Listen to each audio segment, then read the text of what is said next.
Hello everyone, welcome to rsagrawal.com। तो आज हम बात करेंगे बेटा प्रीवियस ईयर क्वेश्चन की। आज से बेटा हम एक अपनी नई सीरीज स्टार्ट कर रहे हैं, ये आपके एग्जाम तक उससे पहले ही खत्म हो जाएगी। इसके अंदर हम आपके हर चैप्टर के अंदर जो जो प्रीवियस ईयर के क्वेश्चंस आए हुए हैं उनको हम डिस्कस करने वाले हैं। तो आज हम फर्स्ट चैप्टर उठा रहे हैं, यानी केमिकल इक्वेशंस एंड रिएक्शन वाले चैप्टर के, और इसमें देखेंगे कि कौन कौन से क्वेश्चन आपके एग्जाम में आ चुके हैं और कौन कौन से क्वेश्चन आपके रिपीट हो सकते हैं। क्योंकि सीबीएसई का हमेशा एक पैटर्न रहा है कि वो अपने प्रीवियस ईयर क्वेश्चन को काफी बार एग्जाम में रिपीट करती है। तो इन क्वेश्चन को एग्जाम से पहले आप जरूर करके जाइएगा। तो फर्स्ट क्वेश्चन देखें कि state the main difference between endothermic और एक्सोथर्मिक रिएक्शन। तो ये बात मैं आपको ऑलरेडी पढ़ा चुका हूं कि अगर मैं एंडोथर्मिक की बात करूं और एक्सोथर्मिक की बात करूं तो इन दोनों के बीच में क्या डिफरेंस होता है। एक्सो का मतलब होता है बेटा जहां पर भी आपकी हीट इवॉल्व हो रही हो, मतलब हीट आपकी किसी भी रिएक्शन में निकल रही हो, और किसी भी रिएक्शन में अगर आपकी हीट एब्जॉर्ब हो रही हो तो उसको क्या बोलते हैं, एंडोथर्मिक बोलते हैं। तो यही आप देख सकते हैं ऊपर कि in endothermic reaction heat is absorb. और अगर मैं एक्सोथर्मिक रिएक्शन की बात करूं तो एक्सोथर्मिक रिएक्शन के अंदर हीट क्या होती है बेटा, आपकी इवॉल्व होती है। समझ में आ गई वाली बात, क्लियर। चलिए अगले क्वेश्चन पर चलते हैं।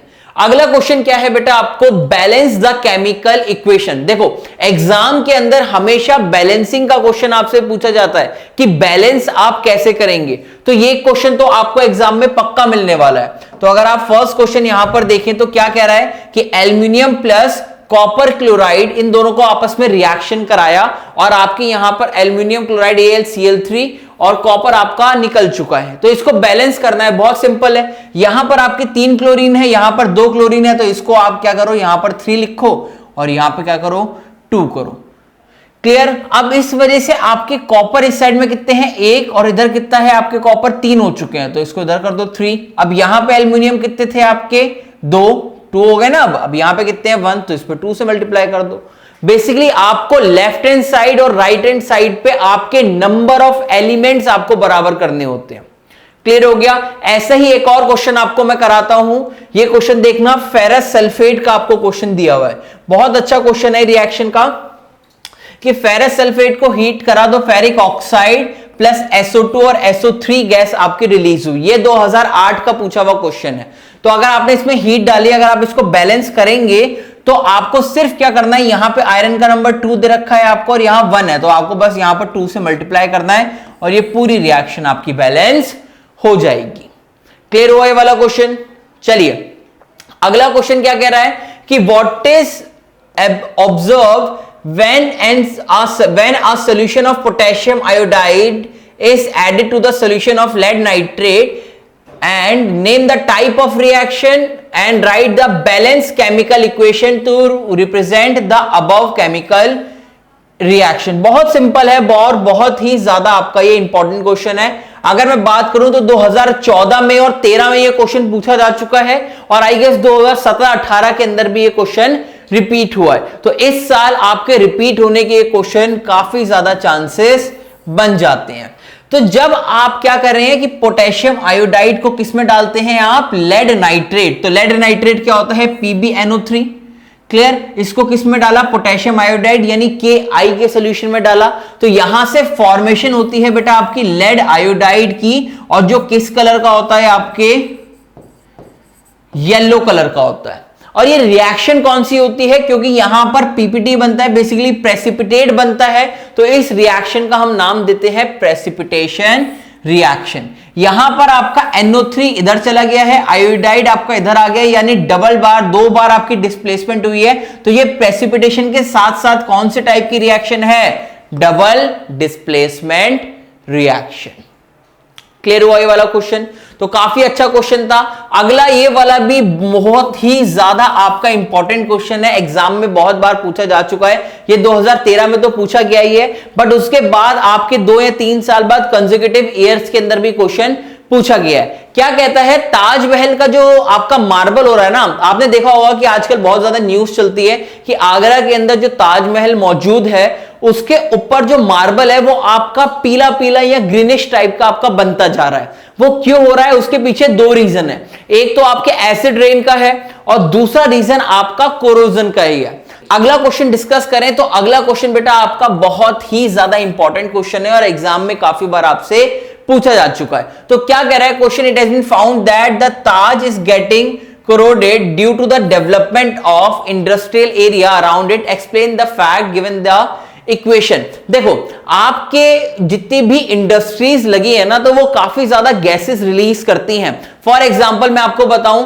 तो SO2 गैस, NO2 गैस ये आपकी रिलीज करती हैं और ये गैसेस क्या करती हैं बेटा, आपके एटमॉस्फेयर में जाके आपके एसिड्स की फॉर्मेशन करती हैं। किसकी, सल्फ्यूरिक एसिड हो गया, नाइट्रिक एसिड हो गया, और वो एसिड आपका एसिड रेन की फॉर्म में नीचे आता है। और जो आपका ताज का मार्बल है, मार्बल किससे बना होता है, कैल्शियम कार्बोनेट। तो वो कैल्शियम कार्बोनेट के साथ रिएक्ट करता है और वहां पर वो क्या करता है, आपका कलर उसका फेड कर देता है या फिर चेंज कर देता है। तो आप रिएक्शन देख सकते हैं, ये क्या है, कैल्शियम कार्बोनेट, उसके साथ आपका सल्फ्यूरिक एसिड रिएक्ट हुआ तो यहां पर क्या बना, calcium sulphate, water and carbon dioxide gas release हुई।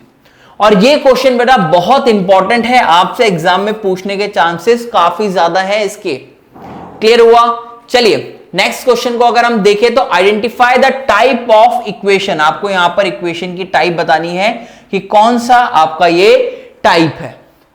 तो अगर आप फर्स्ट देखें तो ये क्या है कि मीथेन के अंदर आपका ऑक्सीजन यहां पर क्या हो रहा है बेटा, ऐड हो रहा है। तो मीथेन के अंदर ऑक्सीजन ऐड हो रहा है और यहां पे क्या बन रहा है, CO2 और वाटर। तो ऑक्सीजन का ऐड हो रहा है ना, तो यानी ये रिएक्शन कौन सी होगी आपकी, वेरी गुड, ऑक्सीडेशन।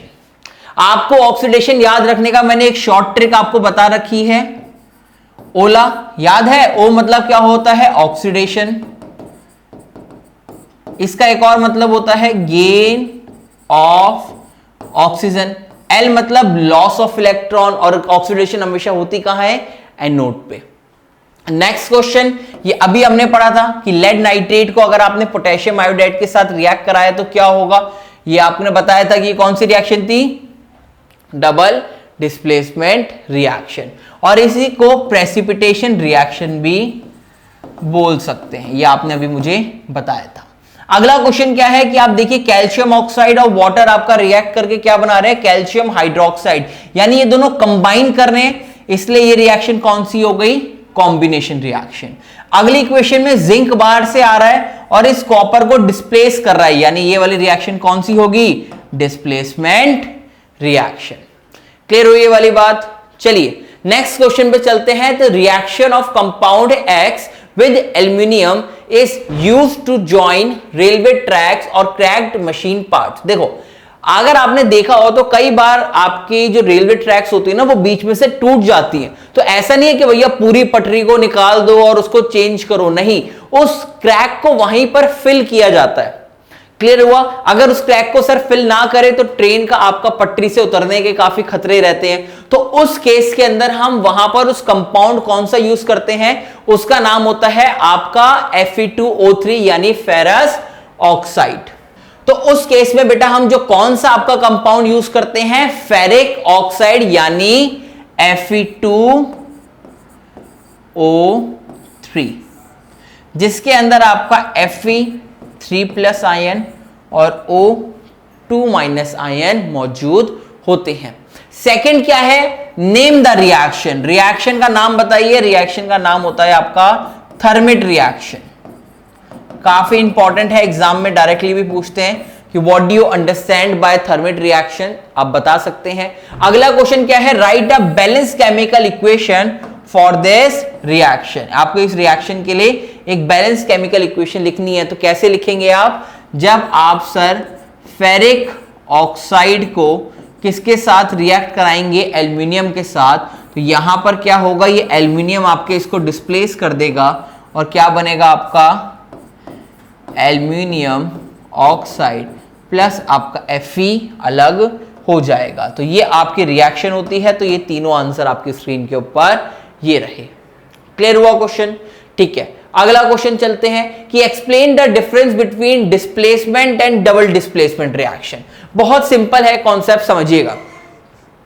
मान लीजिए कि मैं आज आपको यहां पर पढ़ा रहा हूं, ठीक है। अब मान लीजिए कि कल मेरे से भी कोई अच्छा टीचर या कोई बहुत अच्छा आपको पढ़ाता हो, तो वो पढ़ाने आ गया। तो कल से अगर मैंने आपको बोला कि कल से मैं आपको यहां नहीं पढ़ाऊंगा, वो आपको पढ़ाएंगे, तो यानी वो आए और उन्होंने मुझे क्या करा, डिस्प्लेस कर दिया। तो इसी चीज को बोलते हैं डिस्प्लेसमेंट रिएक्शन।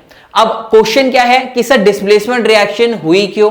अब मैंने आपको क्या बताया कि जो वो टीचर थे वो मुझसे भी ज्यादा आपको अच्छा पढ़ा रहे थे, यानी उनकी जो क्रिएटिविटी थी और पढ़ाने का तरीका था वो बहुत ज्यादा अच्छा था। अगर इसी को मैं इस टर्म में बात करूं तो जो बाहर से एलिमेंट आ रहा है वो क्या है, आपका ज्यादा रिएक्टिव है। मैं जो एलिमेंट हूं मैं कम रिएक्टिव हूं, तो वो क्या करेगा, मुझे आकर डिस्प्लेस कर देगा। तो सेम कॉन्सेप्ट आपका यहां पर यूज होता है कि जो मोर रिएक्टिव एलिमेंट होता है वो आपके लेस रिएक्टिव एलिमेंट को डिस्प्लेस कर देता है, और इसी चीज को बोलते हैं डिस्प्लेसमेंट रिएक्शन। एग्जाम्पल देखेंगे कि आपने यहां पे पोटेशियम ब्रोमाइड को क्लोरीन के साथ रिएक्ट कराया, तो यहां पर क्या होगा, ये क्लोरीन आपके ब्रोमीन को क्या कर देगा, डिस्प्लेस कर देगा। क्यों? क्योंकि chlorine is more reactive than bromine. समझ में आया? तो इस टाइप की रिएक्शन को बोलते हैं डिस्प्लेसमेंट रिएक्शन। अब डबल डिस्प्लेसमेंट की बात करें तो डबल डिस्प्लेसमेंट में क्या होगा कि भैया दोनों ने कंपाउंड ने क्या करा, आपस में म्यूचुअल समझौता कर लिया। कैसे कि आप मान लीजिए कोई एक कंपाउंड है, मैं एक और कंपाउंड हूं, मैंने कहा कि आप मुझसे नाइट्रेट ले लो और आप मुझे आयोडीन दे दो। तो हमने क्या करा, म्यूचुअल लेन देन करा, यानी मैंने अपने अंदर से नाइट्रेट को डिस्प्लेस करा और आपने क्या करा, क्लोरीन को डिस्प्लेस करा। तो हम दोनों ने आपस में डिस्प्लेसमेंट करी। इसी चीज को बोलते हैं डबल डिस्प्लेसमेंट रिएक्शन। एग्जाम्पल आपकी स्क्रीन के ऊपर ये दिया हुआ है। क्लियर हुआ ये वाला पॉइंट? चलिए नेक्स्ट क्वेश्चन पे चलते हैं। नेक्स्ट क्या है, identify the type of each of the following reactions. पहला रिएक्शन क्या दिया भाई जी, a reaction in which a single product is formed from two और मोर रिएक्टेंट। ठीक है, बहुत सिंपल क्वेश्चन है, इसको अभी सॉल्व करते हैं। पहला क्या बोला इसने कि सर आपका एक रिएक्टेंट ए है और एक रिएक्टेंट आपका बी है, तो ये दोनों कंबाइन करके आपका एक प्रोडक्ट बना रहे हैं। तो इन दोनों ने क्या किया, कंबाइन किया ना, तो इसको क्या बोलेंगे, कॉम्बिनेशन रिएक्शन। क्लियर? सेकंड वाला देखो, the reaction mixture become warm. आपने क्या किया, एक टेस्ट ट्यूब ली, टेस्ट ट्यूब के अंदर आपने कोई रिएक्टेंट रखा हुआ है, आपने ऊपर से कोई और रिएक्टेंट डाल दिया। तो जब आपने उसको मिक्स करा ना, तो टेस्ट ट्यूब के बाहर ना आप जब उसको हाथ लगाओगे तो बड़ा वार्म यानी गर्म आपको फील हुआ। तो इसका मतलब है कि रिएक्शन में से हीट आपकी निकली है। तो ये कौन से टाइप की होगी, जल्दी बताओ। वेरी गुड, ये कौन सा होगा आपका, एक्सोथर्मिक। क्लियर हुआ कि नहीं हुआ? ठीक, अगला पॉइंट क्या है, an insoluble substance is form. देखो कभी भी आपकी रिएक्शन आपने करी और एक इनसॉल्युबल सब्सटेंस फॉर्म हुआ, तो उस टाइप के रिएक्शन को बोलते हैं प्रेसिपिटेशन रिएक्शन।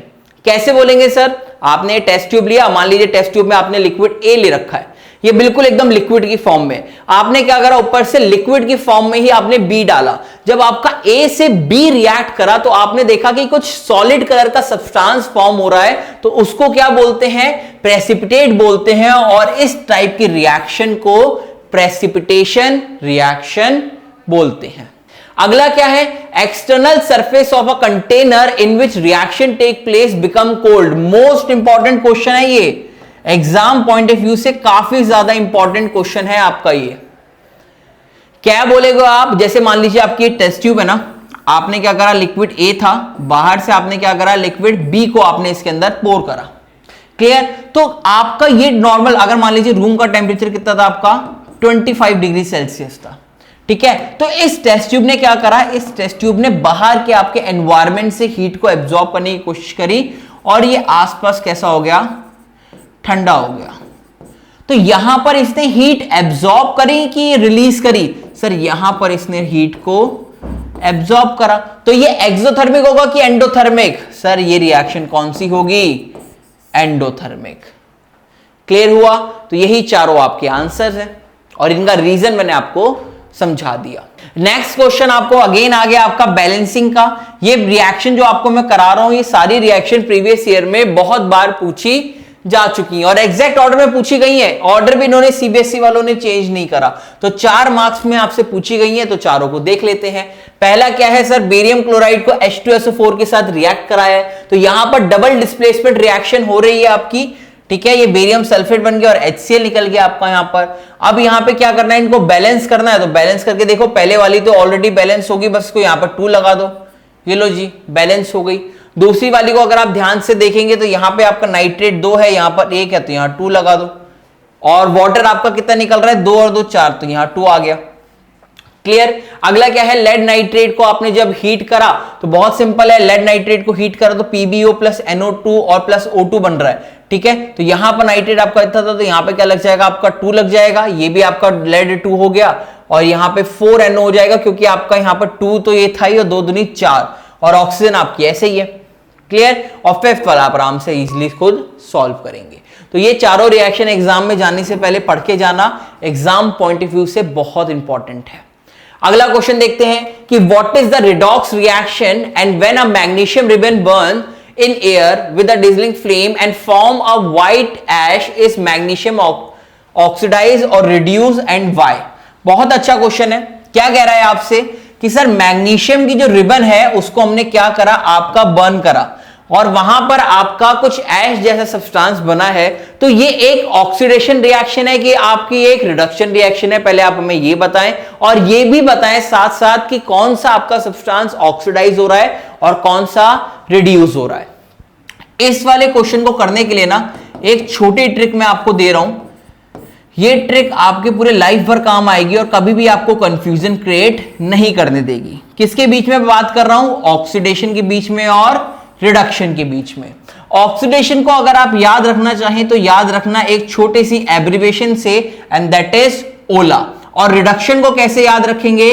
CRG। बस खत्म। अगर आपको ये चीज याद है तो आप हर चीज को सॉल्व कर सकते हैं। अब ये नहीं है कि ऑक्सीडेशन और रिडक्शन को दोनों को याद कीजिए, मैं आपको सजेस्ट करूंगा कि एक को याद करना, दूसरा वाला अपने आप याद हो जाएगा। कैसे? यहां पर O का मतलब होता है गेन ऑफ ऑक्सीजन। अगर ऑक्सीजन का गेन हो रहा हो तो लॉस किसका हो रहा होता है बेटा? हाइड्रोजन का। L मतलब होता है लॉस ऑफ इलेक्ट्रॉन और A मतलब होता है आपका एनोड। अगर मैं CRG की बात करूं तो C मतलब होता है कैथोड और R मतलब होता है रिडक्शन और G मतलब होता है आपका गेन ऑफ हाइड्रोजन और इसका उल्टा होता है यहां पर लॉस।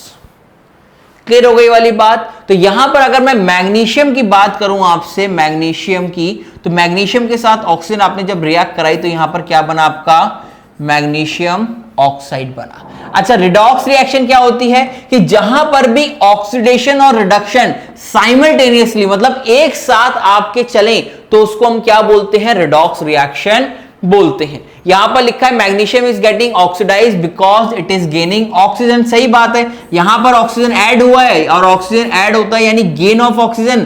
तो कौन सा हुआ बेटा? आपका ऑक्सीडेशन हुआ। अब किसकी बात कर रहा है कि मैग्नीशियम ऑक्सीडाइज हुआ कि रिड्यूस? अगर आप मैग्नीशियम को जरा ध्यान से देखें तो मैग्नीशियम के अंदर ऑक्सीजन गेन हुआ है।